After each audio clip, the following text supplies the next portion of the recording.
Mabuting balita ng Panginoon ayon kay San Mateo.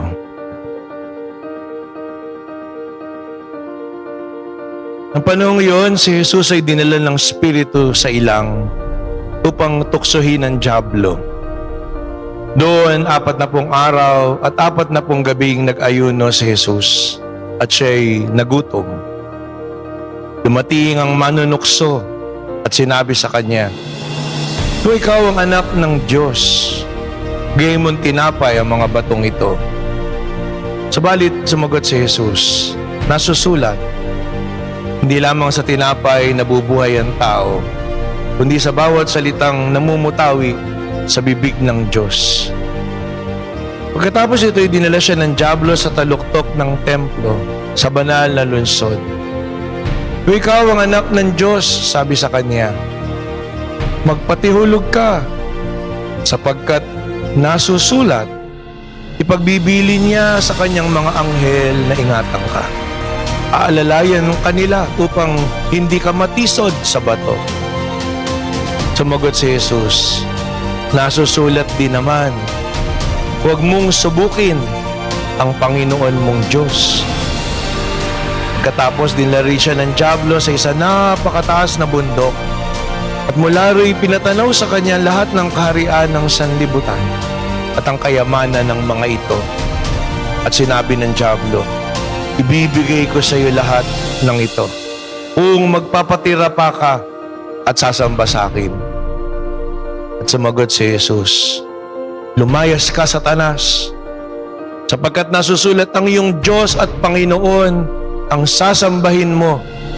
Siya lamang ang iyong paglilingkuran." At iniwan siya ng dyablo. Dumating ang mga anghel at naglingkod sa kanya. Ang mabuting balita ng Panginoon.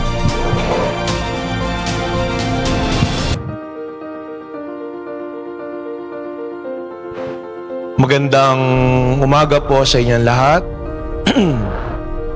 Ngayon ay pumapasok na po tayo sa looban ng panahon ng Kwaresma, 6 na linggo ng paghahanda para sa Pasko ng muling pagkabuhay ng ating Panginoong Hesukristo. At tuwing unang linggo, ang ebanghelyo po natin ay laging tungkol sa tukso ng demonyo.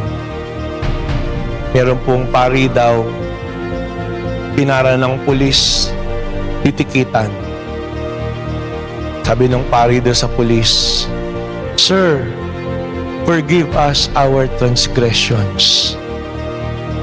Sumagot naman daw yung pulis, "Father, lead us not into temptation."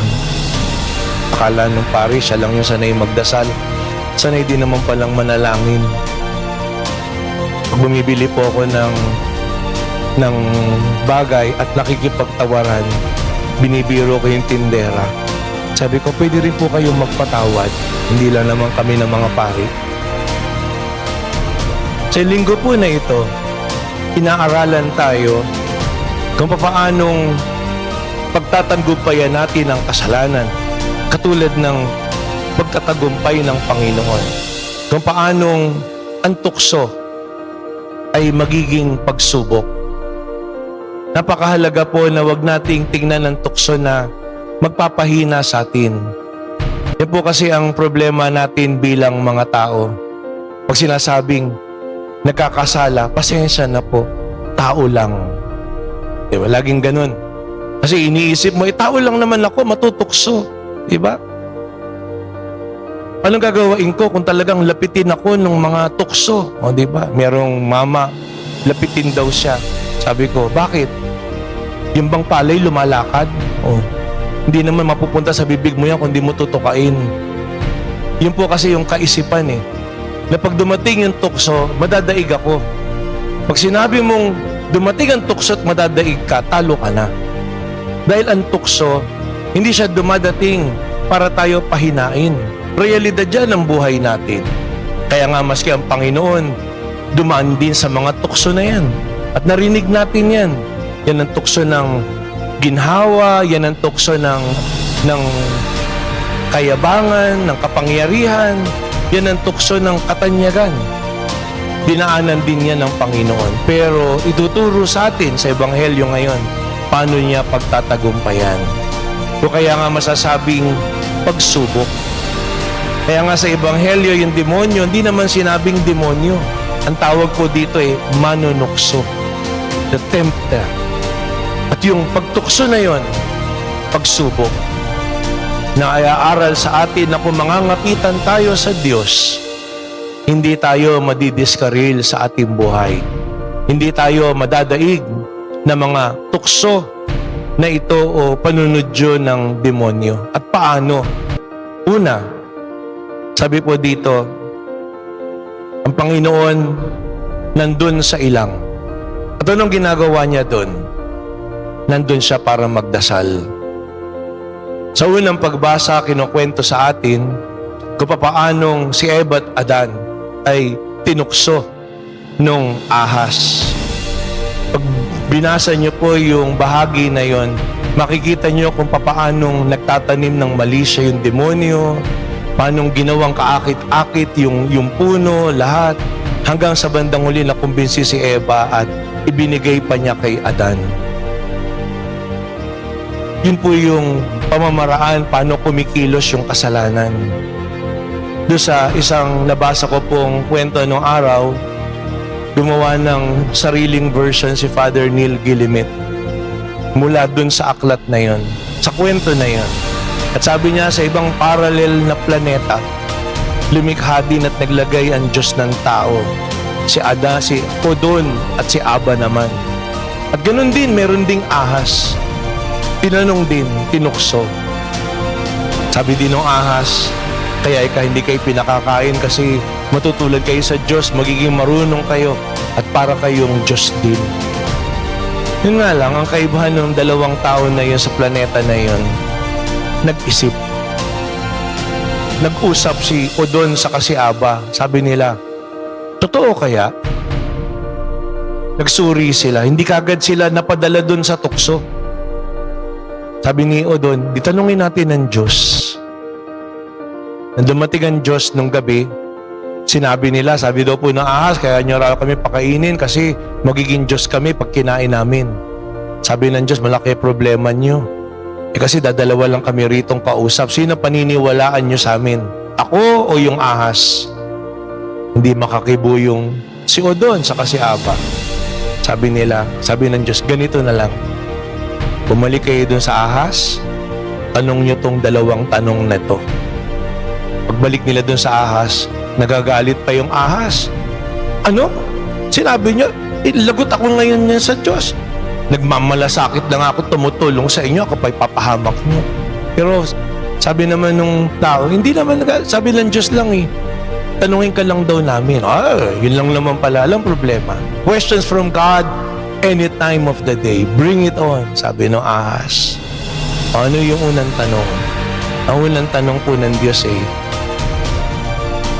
kung di mo pa nakakain yung bunga ng punong kahoy, paano mo nalaman na magiging Diyos nga kami? Hindi masagot ng ahas. Alam niyang merong trap. Sabi niya, next question. Kung nakain mo na yung bunga, ba't ahas ka pa rin? Ba yung unang tanong, kung di mo pa nakakain, paano mo nalaman magiging Diyos kami? At kung nakain mo naman na, ba't hanggang ngayon, ahas ka pa din? Ulupong ka. Tumalilis na yung ahas. Nabisto na yung kasinungalingan niya. Para lang pag tinanong, anong ginawa mo sa pondo mo? Confidential. Pag nagtanong ka, confidential nga, hina ng kukote mo. Pero tumalilis yung ahas. Alis. Kaya ano nangyari? Hindi na nagkasala yung dalawa. And they live happily ever after. Sabi doon sa dulo ng kwento, if only in another planet they have sought a second opinion. Kung tinignan po natin, ano yung nakipag-usap sa Diyos? Nagdasal. Napakahalaga po ng pagdadasal kasi yun ang pakikipag-usap sa Diyos. Kaya napakahalaga po na yung dasal natin, hindi lang paghiling nung lahat ng tukso ng demonyo. Paghiling na, Lord, gawin niyo pong tinapay itong mga bato na to. Lord, bigyan niyo po ako ng kapangyarihan para sa lahat. Lord, pagkaloob niyo po sa akin yung mga bagay kahit imposible para patunayan niyo na kayo talaga ay Diyos. Pag humiling tayong hilingin natin, makasama lagi natin ang Diyos. Anong gagawain natin para makapiling natin siya? Eh doon makita natin higit ang Diyos sa kahit na ano na tukso't pagsubok na pwedeng pagdaanan natin. Kaya ang panahon po na ito na Kwaresma'y panahon ng tapat at mas malalim na pagdadasal. Kaya 40 days. Pagsumikapan po natin yan, hindi lang magdasal tayo pag araw ng linggo, every day. Maglagay tayo ng panahon kahit maikli, kahit nasa ibang lugar yung inyong mga mahal sa buhay. Pwede kayong magsabay-sabay do sa cellphone o sa internet na kahit man lang isang Ama namin, Aba Ginoong Maria Luwalhati. Ang mahalaga ito'y pagkakataon na binubuksan natin at mga sandali na nagdadasal tayo, nagninilay tayo.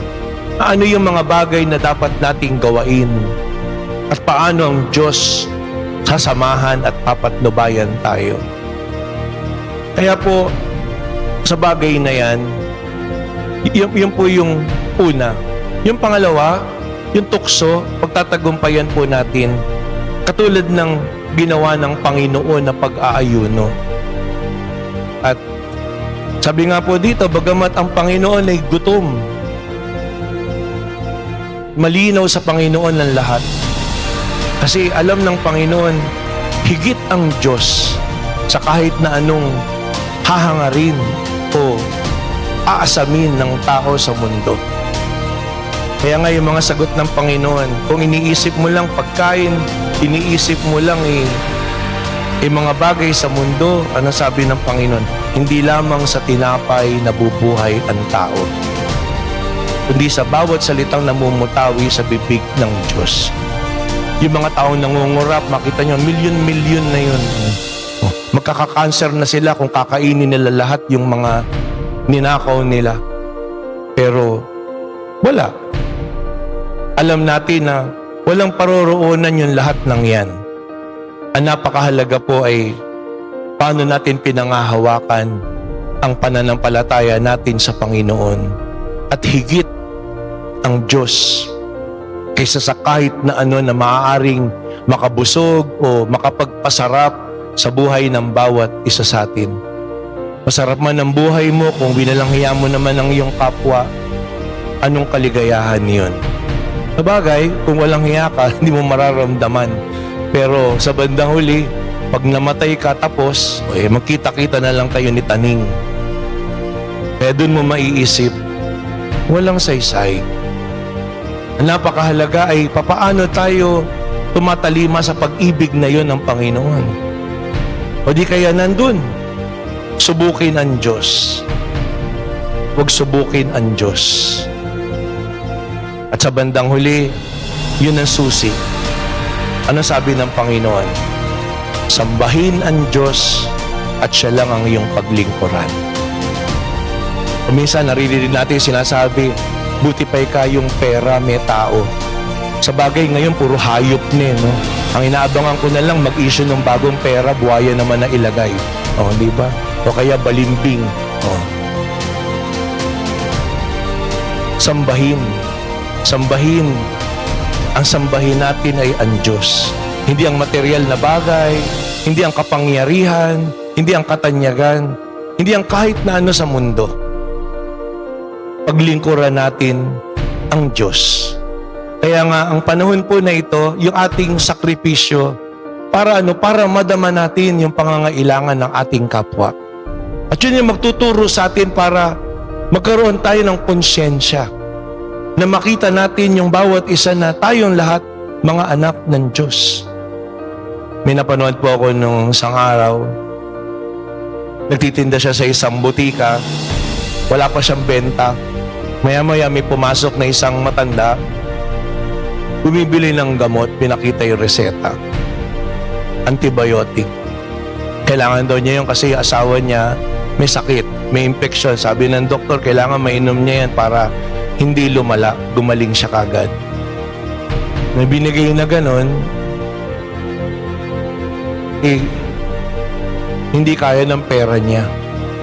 Good for 2 days lang yata yung mabibili niya.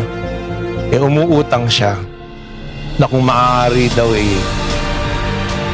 iiwan niya yung lisensya niya, babalikan niya para bayaran, maiuwi man lang niya yung kahit yung kalahating gamot.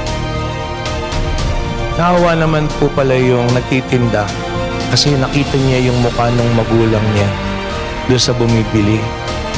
Valentine's Day pa daw nun.